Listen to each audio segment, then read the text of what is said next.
It's 5. Harry Wilson, absolute blinder. Cottagers may well have won it for Fulham. It's a wonderful strike from Willian. Come on, Fulham. Come on. Hello and welcome to the That's So Craven Fulham podcast, your Fulham podcast from down under. Yep, it's a new voice here tonight. My name's Elton and I'm going to be your host for my sins. And we're here to discuss the, well, what can we say, frustrating afternoon that was last Saturday versus Wolves. Here to discuss it all with me, I've got Sam. Good evening, Sam.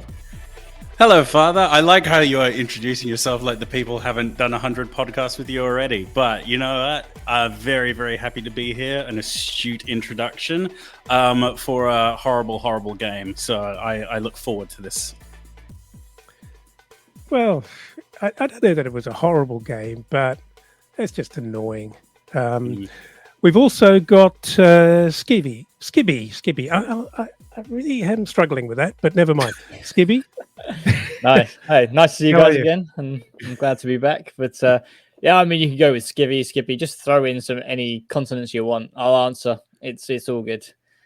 One day we'll get the full background on that, but it's really boring. Not right now. It's fine. Yeah, no worries. I'm sure it's a great story. Well, let's talk about what happened on Saturday, guys. We had an opportunity to continue our form and make it 3 on the bounce. And it was, I guess, too good to be true, wasn't it? And we certainly had our chances, and it could have been a very, very different situation by half time, but it was not to be. And we went down with that final kick of the game in a disappointing kind of a way. Sam, can we, well, actually both of you, can we talk about the lineup, I guess, just to kick off? We sort of thrashed this topic pretty hard in advance of the game. I've got my phone beeping here at me, which is really not going to be good. Yeah. We kind of discussed this lineup in some detail before the game, knowing that Marco Silva doesn't like to change things and doesn't like to change a winning team. Sam, can I ask you first? How do you think? Do you think Silva's decision to stick with an unchanged lineup was a good thing? Look, at the moment, I'm reading a lot of books about logic and statistics and economics and all that sort of stuff. And so sometimes you can actually make the right decision in theory, but in practice, it doesn't actually work. I think he actually... I understood what he was doing. He was trying to ride off momentum. I don't think Silva made the wrong move, but also this just didn't work. I mean, if I was in his position, God forbid, but if I was in his position, I can kind of understand where he was coming from. I mean, obviously, I would have started João Palhinha because I want my firstborn son to be named after him. But Silva's allowed to make mistakes. And I'll let Skivvy tear into him, Yeah. No, it's fine. Yeah. I mean, hindsight's a wonderful thing, right? It is. I mean, on paper, and what we saw from the last 2 games, like Lukic and Reed were reborn. Lukic was flowing with confidence. He did all the sort of the dirty work, but also some absolutely immense central midfield play. And part of me, and I think I said on the last pod, which was I would keep it the same, and I would keep Palhinha on the bench. Nothing personal. Just you've got a winning formula. It's working. You've got a player who's full of confidence again, and we're now sort of seeing a sort of player who, in January, believe it if you or don't believe it, but he was linked with Napoli. He was kind of all-round perfect centre mid, and we were sort of thinking, let him keep going with him. Don't shatter his confidence. And then we get into the game, and he looked a shell of himself. It's almost like he knew Polina was on the bench to replace him, and he just kind of had that kind of breathing down his neck that our star centre mid is on the bench. I'm going to get pulled at any minute, and that's sort of for me how he played. But I mean, I won't focus on just Lukic. I think there was players such as Wilson. They were kind of players that you thought could make a difference here. They got a goal in the last game, could push on. Yeah, he had a massive chance, but in a nutshell, I thought the 11 that we had was strong enough to tackle Wolves, as well as the bench. The bench was probably the strongest I've ever seen Fulham have. We had sort of Willian and Polina on the bench with Kearney to come on, and Broja, and they just looked amazing. Whereas Wolves, on the other hand, were just much, much weaker. I mean, we talked about Jose Sarr being a risk, the goalkeeper. Pedro Neto clearly wasn't ready, but they risked him anyway, and then that faltered when he limped off with his hamstring injury. And you thought, with Pedro Neto gone, this is ours for the taking. And it's almost, I couldn't really blame Silva for any of it, really. It just looked like the players on the day just potentially were not up for the task. But I think that's probably a little bit harsh. I would say that Wolves actually played much, much better than I anticipated, to be honest. Yeah. Jose Sarr, right? Okay.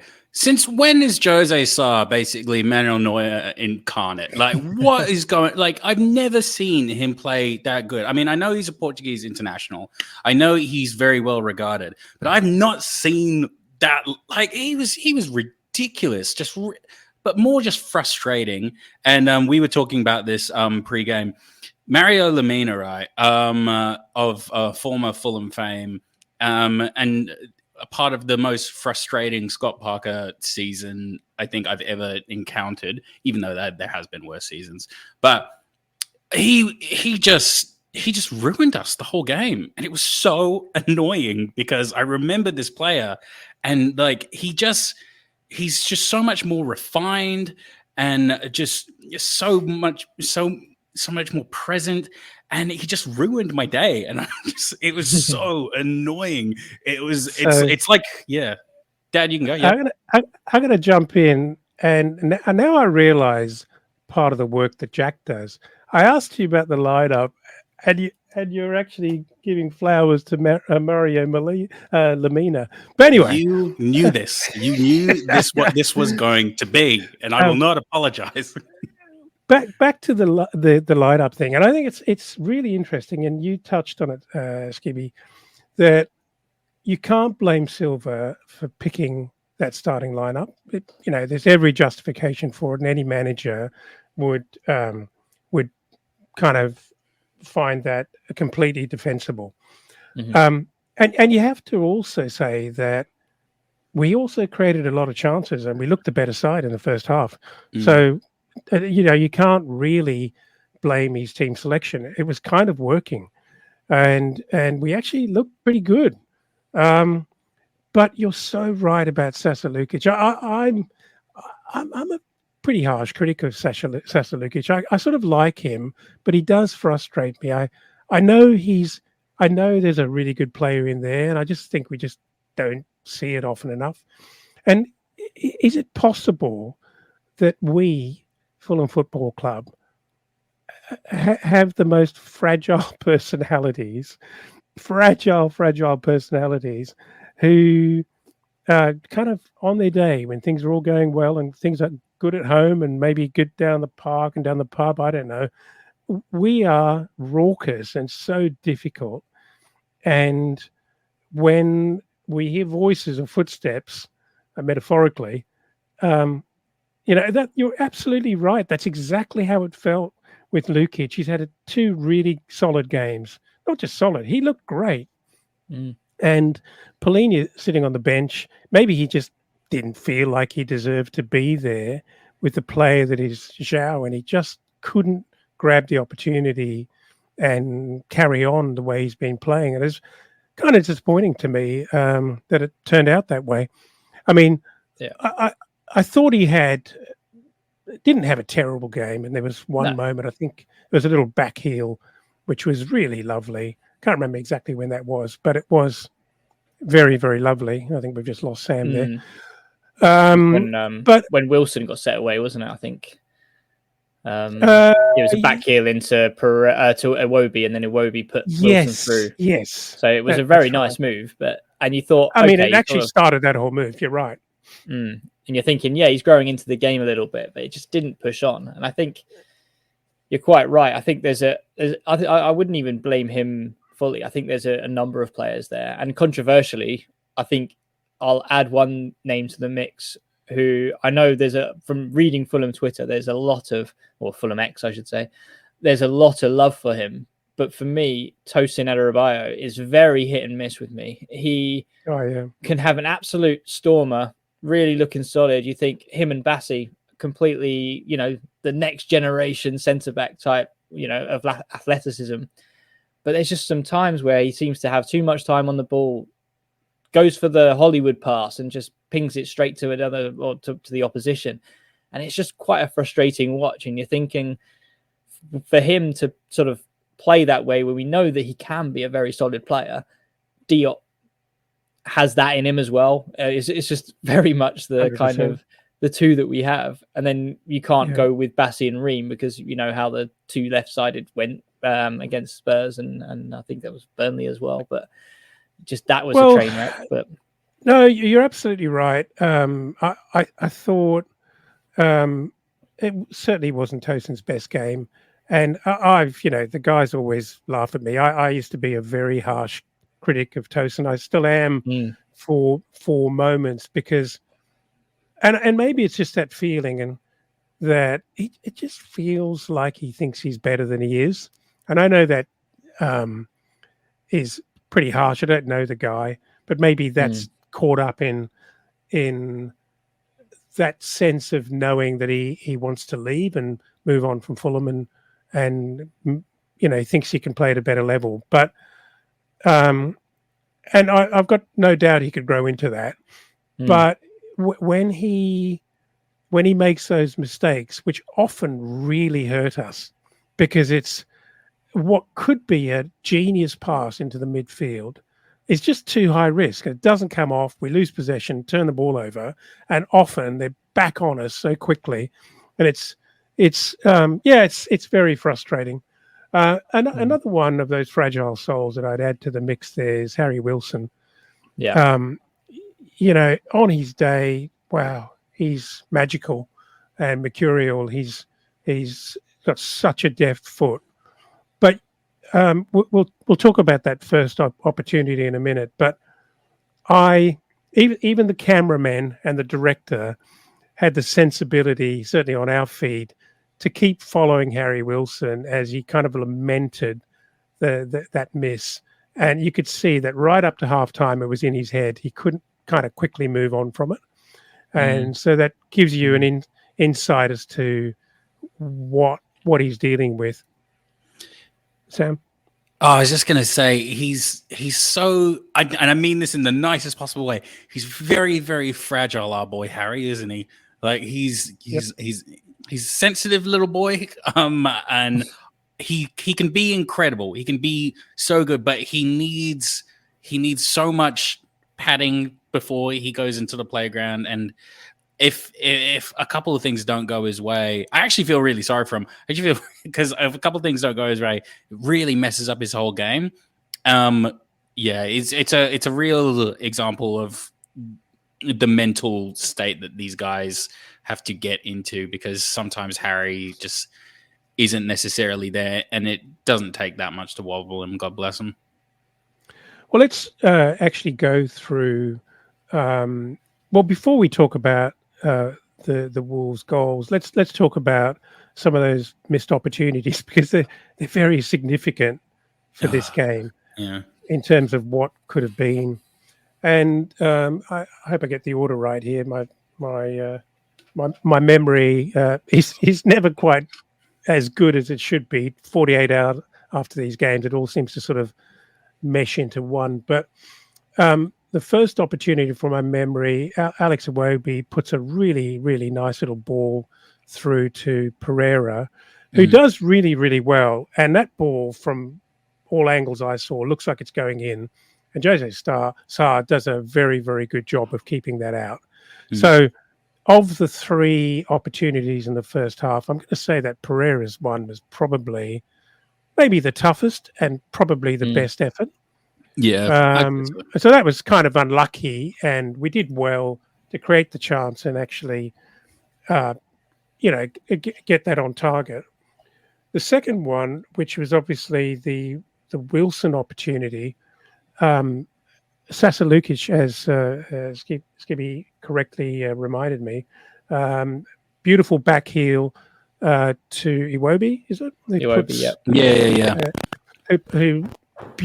He's kind of falling over, and he puts Wilson through with a really, really clever ball. And Wilson runs onto it, caught on his wrong-sided right side. Should have gone around the keeper. Should have had the confidence to go around the keeper, really. And Absolutely. he tries to hit it with the outside of his left boot. And, I think he felt the weight of the world after that miss. And it was a massive miss, really. It would have been such a huge confidence boost for him.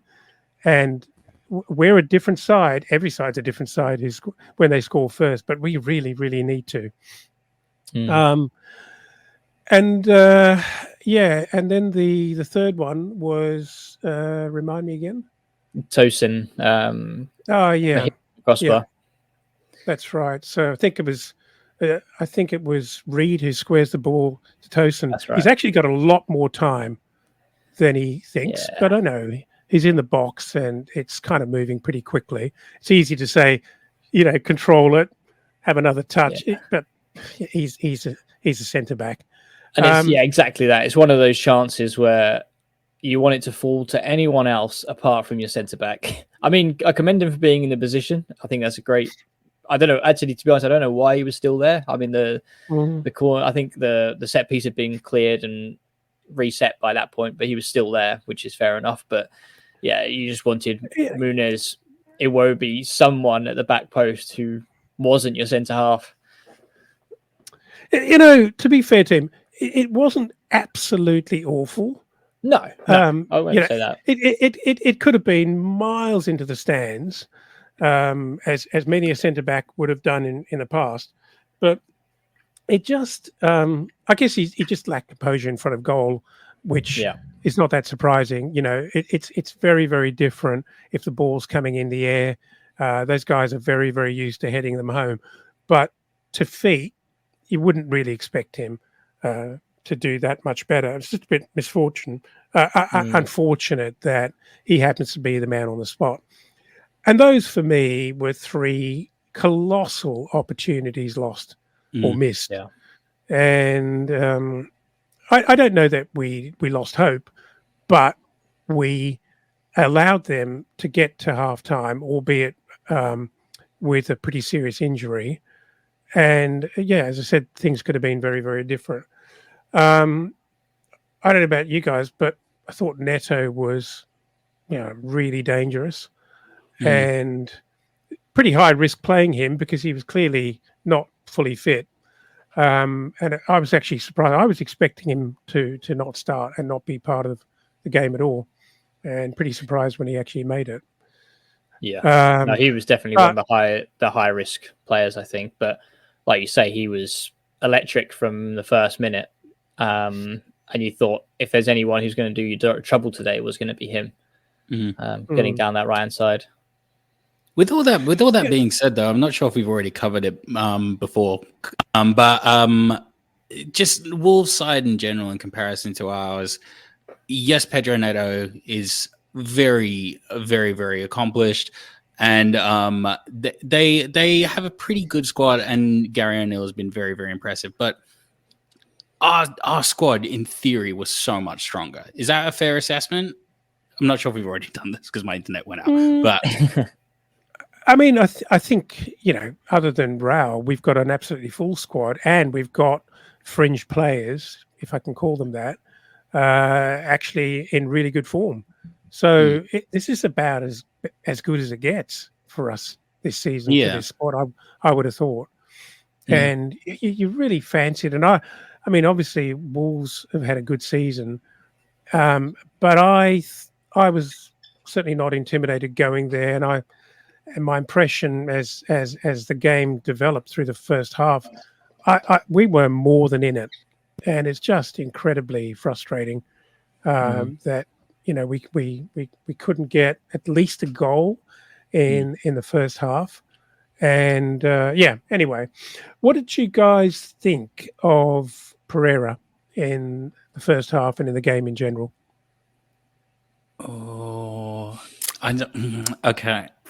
Because I love him. I love him. I really, really love him. But his chance on goal in the first half, really, really good. But if I'm recalling the game as it was, I mean, and to be fair, it wasn't just Pereira, but I just felt like a lot of our guys just weren't really there. Like, I feel like I didn't really see Harrison Reed that much either. Pereira was lacking quite a lot. And yeah, that was in the first half. And then in the second half, he might as well have been a ghost. For me. And it's not the first time that it's sort of felt, and I'm Team Pereira as much as Sam is. Like, I think he's a great player. I think on his day, he can really create chances and make things happen. And you think it's almost as if and when you look at the stats, he's very key to Marco Silva's methodology. So absolutely, that's clearly why he gets picked. And I think the odd free kick and the odd corner, which he does have a really good delivery, is just worth him having on the field. But I think this season, and especially on Saturday, he lacked that kind of creative spark from open play. I think he kind of seems like a bit of a passenger at times. But then again, you get that corner, you get that free kick. And I think he's just a great asset to have on the field in that moment. But at the moment, can I see him being dropped in the future? At the moment, no. I think if Harry Wilson had carried on his recent form this weekend, then there would definitely be a case of saying, okay, well, we need to bring Willian back in and move Iwobi to that number 10, like that number 10 spot. But I think the fact that Harry Wilson hasn't really staked that claim, that I can just sort of see Pereira staying where he is, and it won't be potentially going over to the right hand side, bringing Willian back in for the next game. But yeah, I think for me, he's too much of an asset to drop at the moment. But I do see the concerns.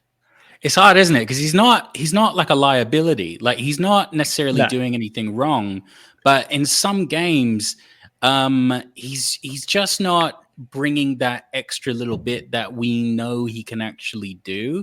So it doesn't necessarily warrant like dropping him until we get somebody better. And you could probably argue maybe like Tom Kearney or even Iwobi can play that role slightly better sometimes. But I always kind of prefer Pereira in there, and maybe that's just a personal bias. But I could tell you all for free that Silva's not dropping Pereira. Yeah, no, he's not. Yeah, he's I know not. he's not. Yeah. I mean, but isn't this just the conundrum, problem, or whatever you want to call it, that is Fulham Football Club? And it's what it means to be a mid-table club. It's, we play in a league surrounded by some of the best players in the world, some of the most well-oiled machines. So, and we're competing with a modest budget, which means we can have players who have some degrees of brilliance, but they're just really the full article. We've got a guy at left back who's an incredible athlete, but he's not the full world-class left back package, is he? He's just not. We've got Pereira, who's, for me, he's got a world-class sort of spot kick specialist foot on him on his day. He's been a bit off colour, really, for a lot of this season, but he can do it. Great on the press. He's creative enough, but he doesn't have all of it.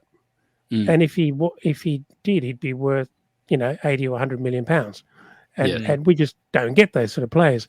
Iwobi, all the stuff that we love Iwobi for, he can be a pretty rubbish finisher, you know. Yeah. And it's very longest yard, isn't it? It's like, there's a bunch of like players that everyone has a specialty thing that they do, but but it's like having players with one good leg. Yeah, One exactly, incredible leg. Yeah. No, I've seen the Mighty Ducks. I get it. Yeah. Yeah, I mean, look at Harry Wilson on his day, cutting inside on that left foot, like that goal against Brighton. Was it Brighton? Yeah. Genius.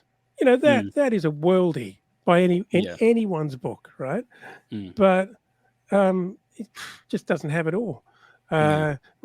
We seem to sort of be accumulating a few athletes, you know, with Traore, and we've got some pace, but it's maybe this will always be our plight, that we're looking to stitch together.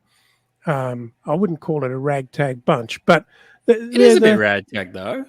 They're the players, and this is where you need a manager who's got that kind of third eye vision that Marco's got, where he sees people who can do a job for him, and even Polinia. You know, let's not jump into his game because I'd like to talk about that separately. But Polinia, we know that he's not the absolute, you know, complete package as a defensive midfielder. He's exciting. He's dangerous. On his day, he's an absolute destroyer. But no one would argue that he's the greatest that ever was. And so maybe the job is just finding these people, keeping them for long enough, you know, helping us survive, helping us move a bit further. And unfortunately, with all of that comes perennial inconsistency, you know, which is why we have a podcast, and it's so much good gold content to talk about. It's an interesting point you make, I think, with the team being a team of rejects. Let's put it that way. I mean, you had Bern Leno, who was written off by Arsenal. You had Diop written off by West Ham. You had Willian written off by everyone. Yeah. And it's basically just this team which we've put together. Pereira especially as well. Like, you know, went over to Brazil, wasn't really thought that high of them. But we've brought this team in, and the way that they're competing is incredible. But I think it's now we've hit that point of we're now not looking at relegation anymore. I mean, I'm going to say that with so much confidence, but no, we're not hitting relegation anymore. But it's now making that step up again. And I think that's the point that we're now missing is, you know, if we really wanted to be that top 10 team, which could make that real stake for Europe, you can't go against Wolves and miss 3 clear chances and then lose the game. I think there's just that. And it's not just a one-off. I mean, I think I saw or heard Gentleman Jim say it was a bad day at the office. It's getting to a point now where this happened against Burnley. We were all over them. Couldn't, you know, well, in that game we did score goals, but then we let them back into the game. Man United at home, we were all over them, really comfortable, lose 1-0 in the last kick of the game. And it's just those sort of points where you're thinking you need someone to really take the game by the scruff of the neck and put away these chances. And if it's not going to be Wilson and co, then we potentially need to find someone who can, or find a way to unlock them that they are more clinical, because we can't keep, especially in our position, we can't keep missing these key chances to then lose to Wolves, which should have been on paper a game that we won. I've heard Fulham be compared to football rehab, which I actually quite like. And it's very, very apt, and it's very, very true, because Marco Silva in particular has done an amazing job at reforming players that were mutts. Nobody necessarily wanted them anymore. But in the exact same way that Brighton had, what was the name of the previous Brighton manager who was almost going to come here? I forgot his name, went to Chelsea. Graham Potter, yeah. In the same way that they had Graham Potter, and then he built them up, and then De Zerbi came in and then literally took them to another level on top of that. I love Silva. This is not going to be me bashing Silva or me suggesting anything, but all managers will have a shelf life, and I love that man. I do not want Marco Silva to go. Do not misinterpret anything that I'm saying. But in order for us to get to that next point, it is quite likely that we might need another manager to really, really bring it home. Because at the moment, Silva is amazing at reformation. No one can question that. But I think we can all agree. There are games that we've played that we should have put away convincingly with a killer instinct, and we don't necessarily do that all the time. We can be amazing on our day, but that's on our day. We always go in with a good fight, but we aren't that team that people fear as such yet. Dad, I can see that you're cooking. No, I'm not cooking. I just think if I step back from all of that, I think that's pretty harsh. Because I think it should be. No, because I think it would be fair to judge Silva. It would be fair to judge the fully backed Silva, financially backed. Yeah, that's fair. That's fair for the squad he wants. I know that a manager's job is always to do the best that he has with whatever is in his change room and on his training field. But really, I think he's been kneecapped for the last 12, 18 months. And I don't think he's been allowed to do what he could do. Anyway, let's move on, because we're half an hour in and we've talked about nothing, but it's been good. Let's talk about the goals. I'll just put that back up there so we can focus on that. So I kind of look like I'm a director and I know what I'm doing, but I'm not really. But anyway, we'll put that up there. Let's talk about the goals. Aït-Nouri, the 52nd minute mark. The ball comes in. I can't remember who put the ball in, but Bassi attempts a kind of flick header, which, if you're it was a half-assed attempt. If you're getting ahead on that, you should be actually directing the ball out of play, conceding a corner at that point. He's kind of flicked that on, as you might do in front of goal, trying to score one, for me. And I know that's easy to say, but is it fair to say that if the ball falls freely to your opposition in the 6-yard box, you're allowing a shot to get away, that you're probably not defending that as a group that well? Yeah, I think that's true. His very clinical finish, I'll give it that. He's very, very clinical. Like reflexes. Yeah. Amazing reflex. Yeah. He's a good player. He's a good player. Very, very good player. And you know what? He brilliant positioning as well. He finds himself in quite a lot of space. But yeah, Bassi, it's silly. It's silly of Bassi. It's the reasons why we love Bassi in a sense, though. I mean, we love his chaotic charisma, but yeah. Sorry, go ahead, Skivvy. I was going to say, it's one of those where if he gets a little light touch on it and the ball falls to Robinson and we're away, it's a fantastic defensive header. But the fact that it's fallen to, I think it was Totti at the back post who was being marked by Muniz, is probably not the best decision. I mean, you don't know what Marco's told or worked on with with Bassi and Tosin in those situations where he's a manager which says, if in doubt, get it out, or is he one of those which is saying, keep the ball alive, keep it like away from danger, which I guess in his head is, towards the byline. If it goes out for a corner, it goes out for a corner. But if it gets that chance to keep in and we can break with it, then potentially that's, a positive for us. But yeah, just in all essence, it just doesn't look good. Very limp header, no real conviction, falls to someone not being marked, cut back, and then, yeah, like you say, great finish, sort of similar finish to sort of Bassi against Man United. It's just hit it, make sure it stays true. If my memory serves me correctly, and I may not be correct here, but it felt like not so much a bad decision by Bassi, but he just looked like he was kind of falling backwards or a little bit under the ball. and he wasn't in a good position, or maybe it was slightly over him, and maybe you could argue that if he actually didn't jump high enough, he wouldn't got anywhere near it. I'm not sure. I need to look at that again, but it felt like not so much a bad decision, but just not a very good effort. Yeah, it's hard. I think he reacted the best that he could in the moment. In like Bassi always gets involved, and maybe a smarter player might actually leave that and watch his man. Maybe yeah, but I mean, it's the reasons why we love Bassi. So I don't want to crap on him too hard. No, sure. I mean, it's just one of those shitty things, really. At this point, it did feel like Wolves had the better halftime talk, and they came out kind of wanting it more than us. Is that fair? Skibby, what do you reckon? I'll let you go first.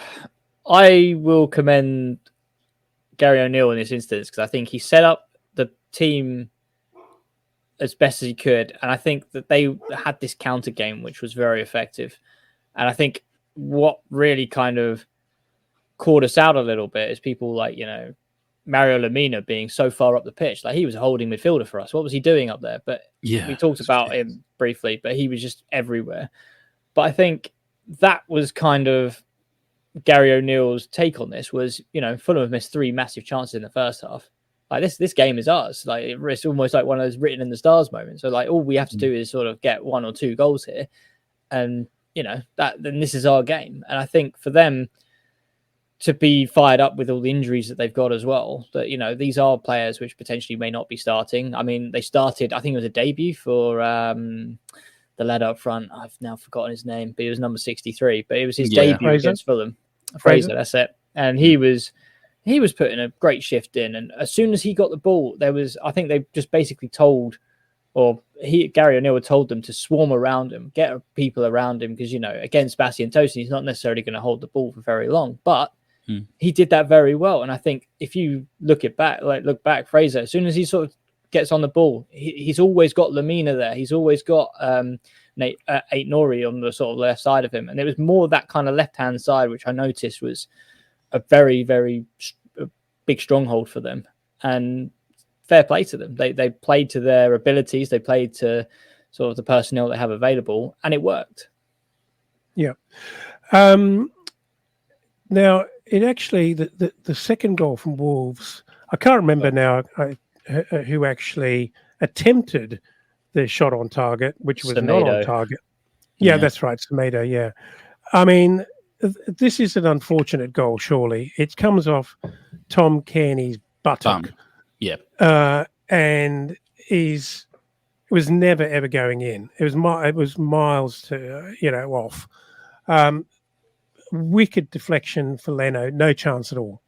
Absolutely no chance. That's kind of the knife in the throat for us at that point. I was wondering. In fact, I was sitting with Jack watching it, and I was saying to Jack, we're 2 goals down. We're at the 70th minute. It's very early for Marco Silva to make his subs, but surely, something's got to happen here. Yeah. Well. In all fairness, Sorry, no, yeah, you go. No, carry on, Sam. Carry on. Oh, I was going to say he did make changes. I mean, he took off Harrison Reed and brought Willian on in the attempt to actually do something. Unfortunately, something did happen, and it was Tom Cairney's bum. Let's just talk about that. Let's talk about the. He's taken off Harrison Reed. He's taken off Pereira, and Polinia comes on Willian. Was that the switch? I think so. Maybe Polinia did Polinia come on earlier? No. Let's talk me through João Polinia's entrance and little cameo at Molineux. Oh, I wasn't very good with it. Should have been much shorter than it actually was. Yeah, honestly. Right. Yeah. I mean, we talked about it earlier when we were discussing the lineup and Silva sticking with Lukic, and in our heads, may not be true.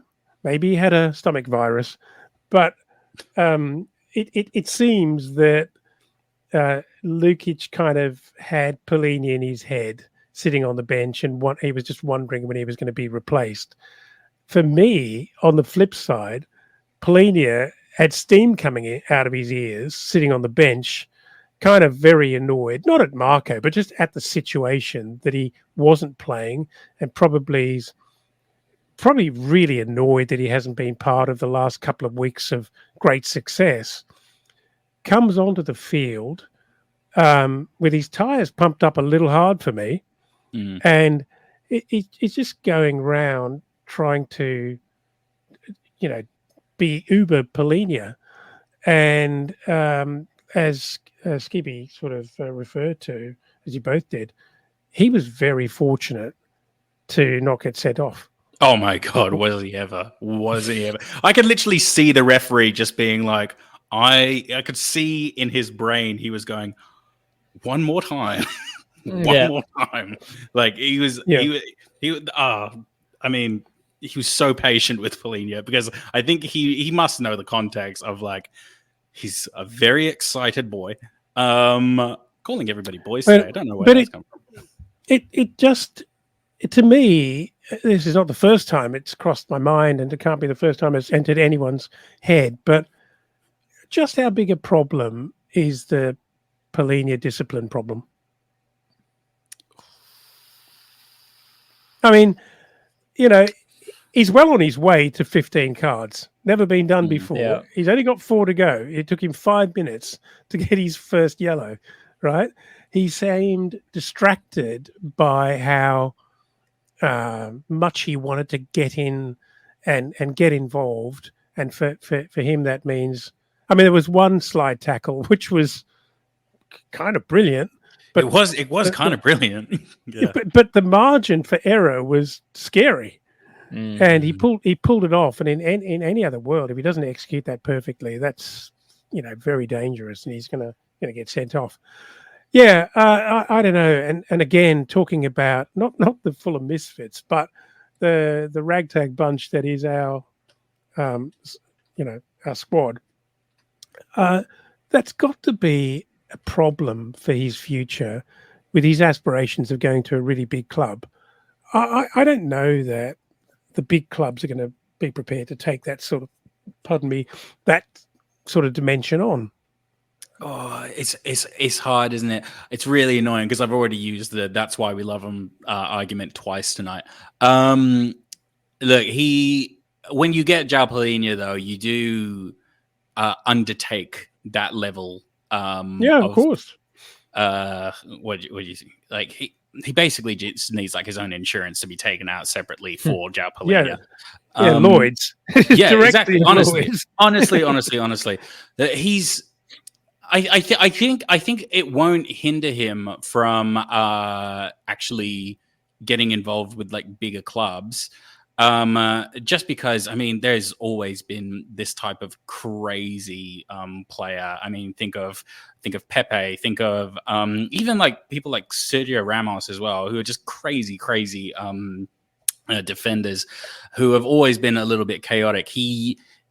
I think the problem actually lies more in the fact that he is incredibly chaotic in a very, very fragile system, because maybe in a system where he doesn't necessarily have to feel like he has to take the entire game by the scruff of its neck, he's a lot more reserved and a lot more cautious. And we've seen Polina at his best, and we know that when Polina doesn't feel like he has to go Incredible Hulk, there's something in that.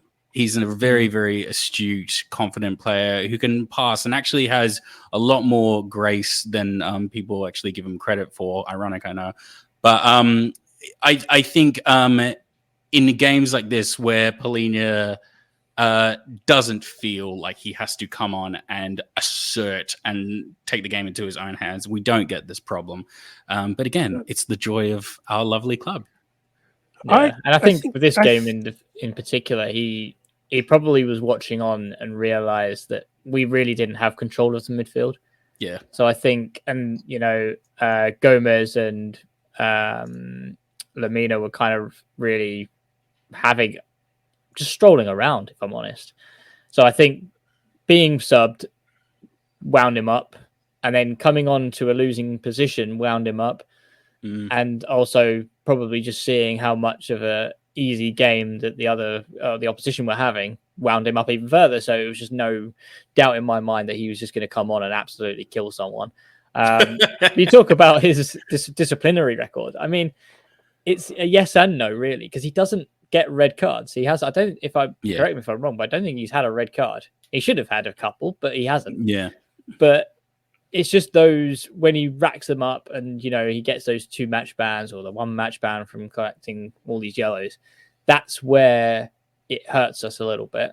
We got quite fortunate in the instance of the last 2 games he missed. We won, so we didn't really miss him too much. But potentially last year, there are elements where we were really missing Paulinho, and we didn't really have that figure to come in and do a job for us. And I think that's always going to be in the back of our minds, which is we'd love him to stay. We'd love him to be that number 6 that we all dream about. But, as long as we've got a healthy backup to come in when he gets that inevitable ban, I won't really mind too much.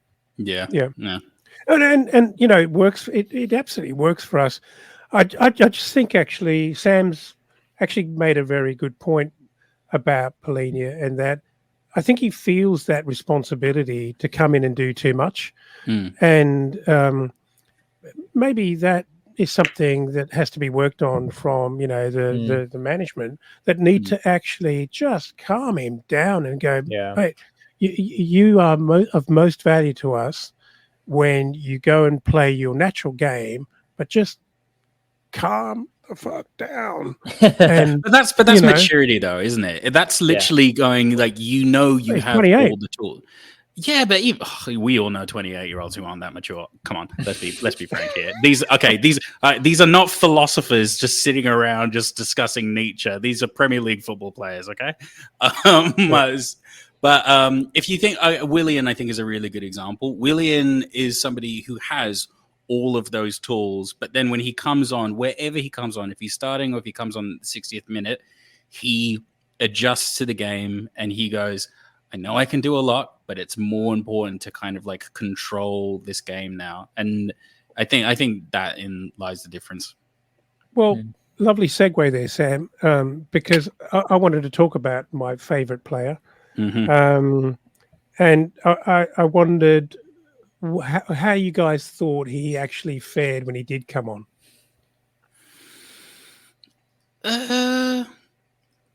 Well, let me jump in, and unless you've got something to add, Skip, go ahead. What I was going to say was that for me, it's yet another confirmation that Willian is not a great impact sub. I'm not sure if it's his 35, 36 years of age and that he doesn't bring energy, or maybe it's just not him. For me, we always get so much more out of him when he starts the game. He's influential. He's pulling the strings, and he almost shapes the way in which we're going to play, and the team plays around him and through him. When he comes on, maybe we don't look for him enough and channel enough through him. He's always good when he gets the ball. He doesn't look rusty, but he's got to find his way into the game when the game already has a kind of its own rhythm. I don't think we're not good enough to bring him into the game when he comes off the bench. I just don't feel it. I'll give him the benefit of the doubt, because I was listening to a podcast, which I don't know whether you guys catch it, which the footballers football podcast or something, but it's like Kearney and Mikel Antonio. And Kearney was talking about how hard it is to come in off the bench into a game, because he finds that, all the lads on the pitch have already had their second wind, where there's, you've got to try and you feel more shattered before you've even started for some reason. But I think that, and I'll give Willian the benefit of the doubt here, that, you've got, a Wolves defence who was quite settled. You've got players which I've obviously been playing 70 minutes, and for Willian to come in, make that make that change and make that impact. It's just not his game. Whereas I imagine Wilson works much better as being sort of that more youthful, much more sort of agile. It's just a great player to bring off the bench and make things happen. Adama Traore, we see that, he comes on, he could just burn and just go. Whereas I don't think Willian is that kind of player. He sort of loves to sort of grow into the game. He's never one that sort of, from the first minute, he's in, but he grows into the game. But so I'll give him the benefit of the doubt for that one. For me also, he's a kind of player who will cleverly go and find space, but you're going to have to pass the ball to him, and then he'll do something brilliant with it. But he won't go and get the ball and won't run hard to go and collect the ball, retrieve it, and win it off someone. And that's fine, because Willian in open spaces doing clever things is fine by me. But I just thought, and it's a difficult one because he's had a few injury problems. Who knows what the state of his body actually is? And maybe part of that was just that they didn't think they could get even 70 minutes out of him. So the only option was to have him on the bench. For me, bringing Willian in at the end of a game is a bit like having Rick Rubin come in for the last 2 songs of your album. It's he's designed to be a maestro. He's designed to kind of create the game and create everything. And then when he still comes on at like the 70th minute, he's still just going to be Willian. Yeah, like if you think of Adama Traore and the impact that he came on when he immediately came, I mean, in the inverse of it, Adama Traore for me is kind of destined to just be an impact sub. That's what they are excellent at.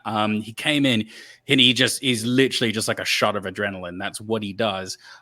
Would I want him to start a full 90 minutes? Probably in the Carabao Cup game, but yeah. There was a good article there's a good article in The Athletic about Traore. I think it might have been Peter Rutzler who wrote it.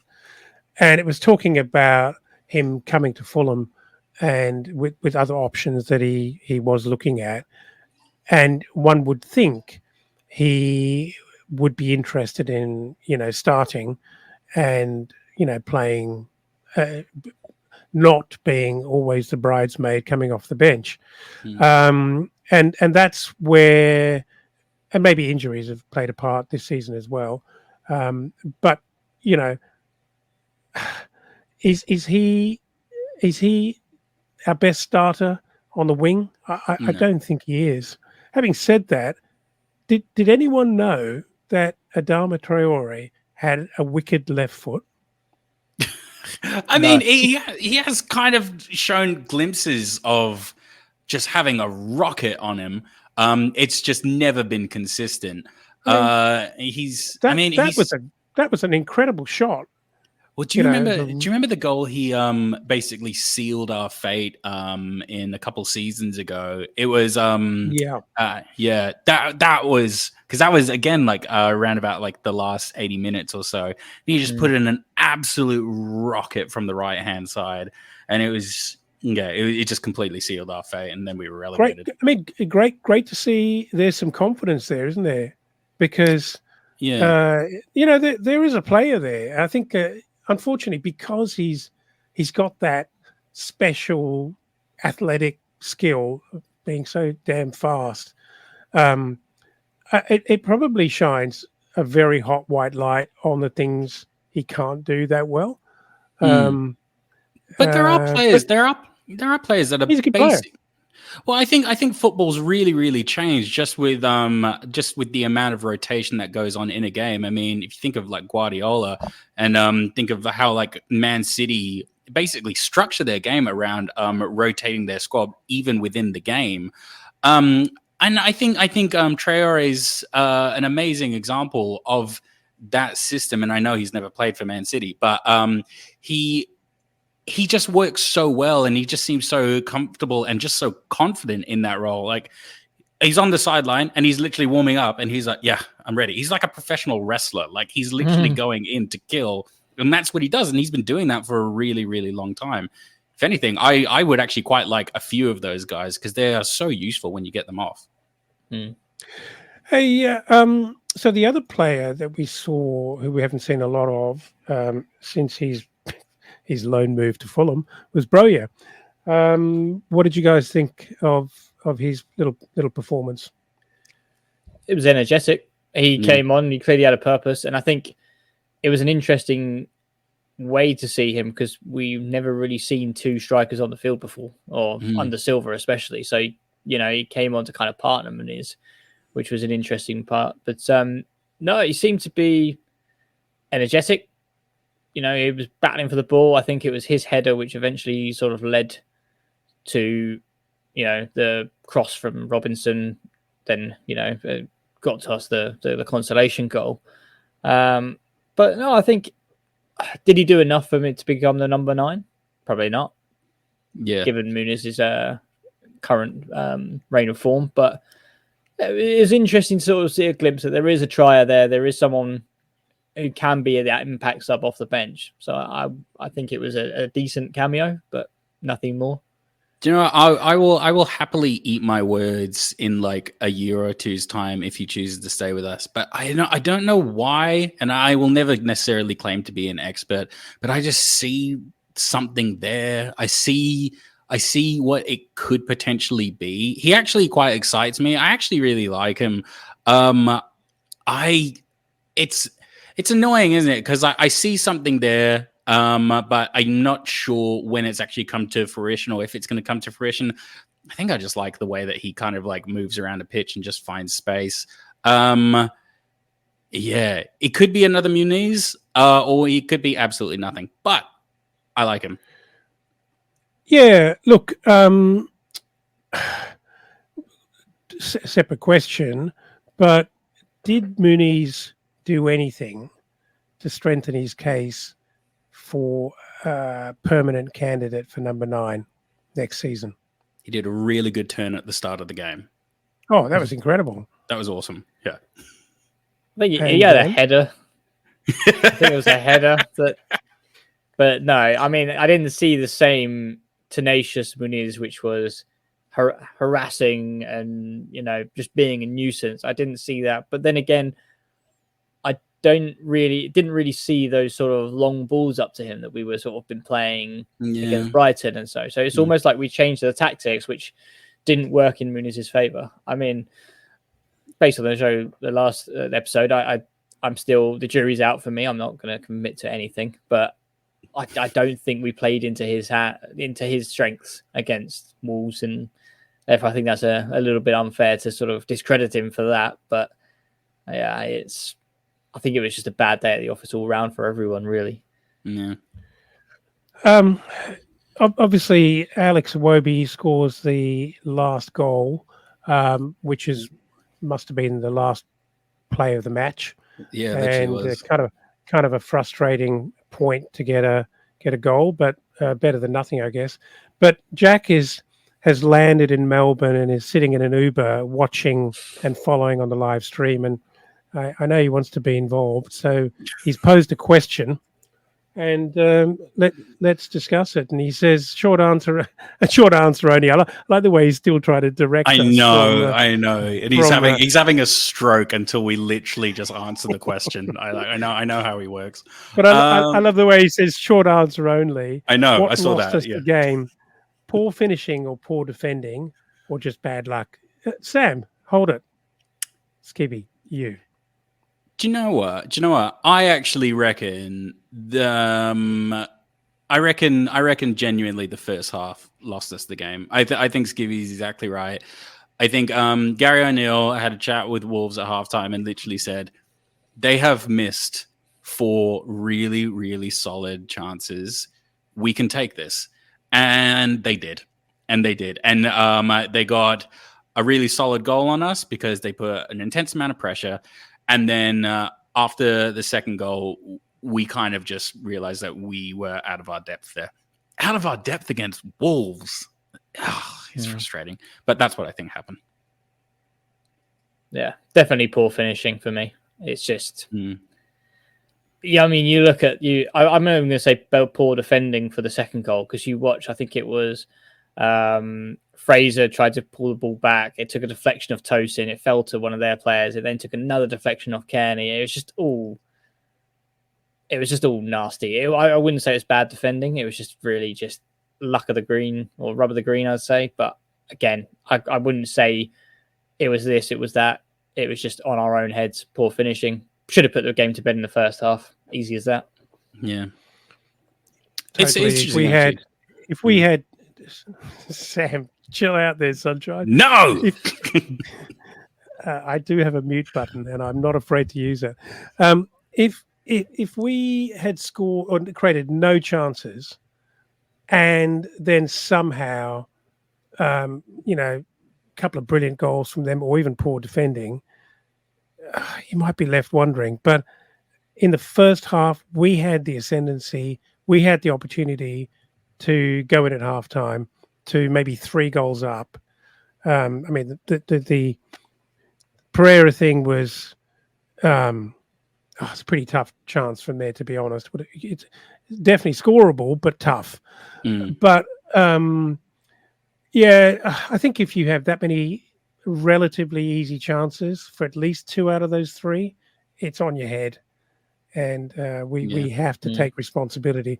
And I can promise you that Marco Silva would be taking that view. He would be furious.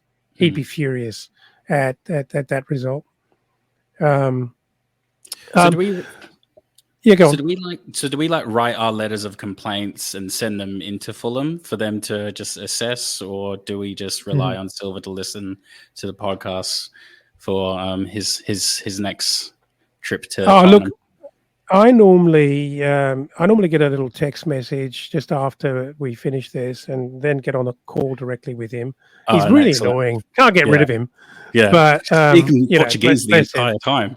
Yeah, my Portuguese isn't great, but in that case, you must tell him to Wilson all week is training, finish one-on-ones with his right foot. I think that's that would be his training for the week. It was just What How did you get this number? But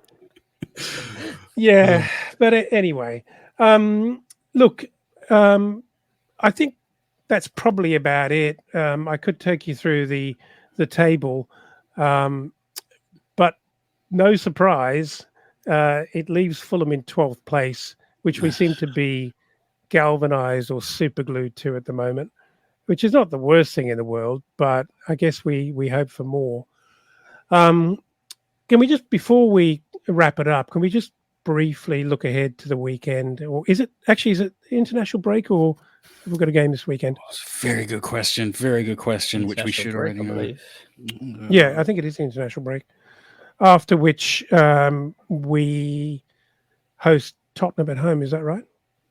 Yes. Oh, wait, do we host them at home? I'm not sure. I think we do. Tottenham at home on the 16th. Did you guys see what Tottenham did to Villa? Yeah, I mean, they had a red card, Villa, and then the goals flowed. But I mean, judging from, and this is probably going to be even more controversial, but judging by the Villa that came to the Cottage, I wasn't impressed by them. When I read the headline that they said, the win over Fulham takes Villa into the top 4, I was like, really? That was a top 4 team? But I don't know. But I mean, Tottenham are Tottenham, aren't they? They either absolutely destroy teams or they just completely struggle. And I wasn't convinced when we played at the Tottenham Hotspur Stadium, but that's with them now with a bit more confidence, I suppose, a bit more settled under Postecoglou. Again, it's just like what we were talking about the Wolves game. It's hard to explain or to predict such a mixed bag of form from Spurs, such a mixed bag from Fulham. You don't know who's going to turn up. But I think, it'll be an interesting game, that's for sure. I mean, I can't imagine, famous last words, but Timo Werner's leading the line, isn't he? Do you know what? Yeah. A lot of faith in him. Unpopular. I mean, I reckon we might do it. I reckon it's a chaotic enough result to justify us probably being able to do it, because I feel that like we're only really getting chaotic results at the moment, and we're getting them at the Cottage as well. Because our home return's actually been pretty good this season. And we've already beaten them again in the Cup, which is a very different circumstance, but I think if the stars align and Silver picks it right, I think it's just crazy enough to work. Yeah, it's the one team that we certainly we did well against Spurs in the Cup, but it's the one big team that we still actually haven't brought to heel. When we've looked, well, we beat Arsenal. We beat Man United, even though that's not really the achievement that it would have been a few years ago. We've given City a really good run. It's still Man United at Old Trafford, so I'm taking that. Even Chelsea is, not the win it should be. Very, very satisfying, but it just feels like it would be really, really great to beat Spurs. And as well as they are doing, they're not invincible. They're absolutely not invincible. Okay. Anything else you guys want to talk about before we close it out? I mean, I'd love to hear how Skibby got the origin of his name, but I feel like that's a different podcast, and we can get to that at a later point. But outside of that, I've had a lovely time. So I'll leave it on a cliffhanger until next time.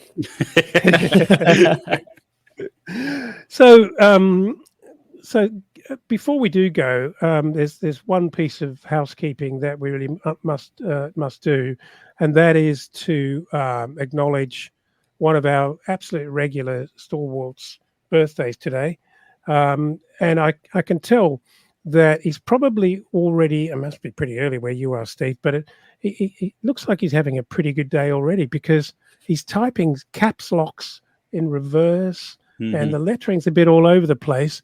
But a very, very happy birthday to Steve Reynolds following along. Big up, always Steve. Does. And I hope you're having a great day, and hope Emma's looking after you, and hope you've got some fun things planned. We love you, Steve. And for everyone following along, thanks very much. And even Jack gets to say his bit. Are you at the hotel yet, Jack? We're not going to wait. We're not going to wait for that. That could be 15 more minutes. Yeah. Okay. Well, thanks, guys, for having us. Thank you, Sam, for joining in and saying quite a lot. Thank you. I always do. And my stream might be broken, but have we got a record number of streams attached to it? I feel that. I mean, again, it could be broken, but if it's not, this is an incredible innings. Yeah, I think you might be right. Great to see. And Skibby, thanks very much for joining us. It's really good to have you on board. Dave was going to be with us today, but unfortunately, his family's come down with a plague, so he couldn't make it. But hopefully, we'll see him again soon. Also, before we sign off, can I implore you and ask you very kindly, if you love listening to That's So Craven, to like and subscribe, and it certainly does help to get a notification, whether it be on X or wherever you get your podcasts. So that would be most appreciated. Thank you, guys. I've enjoyed it. I actually prefer to be sitting back and lounging in my chair and taking the odd question to be doing this job, but it's been fun, something different. So yeah, thanks for chiming in and listening to my nonsense, and I've enjoyed it as always. Perfect. And as always, no, I'm not. What do you mean no? No. I'm just going to say, as we always say on this podcast, come on, you whites.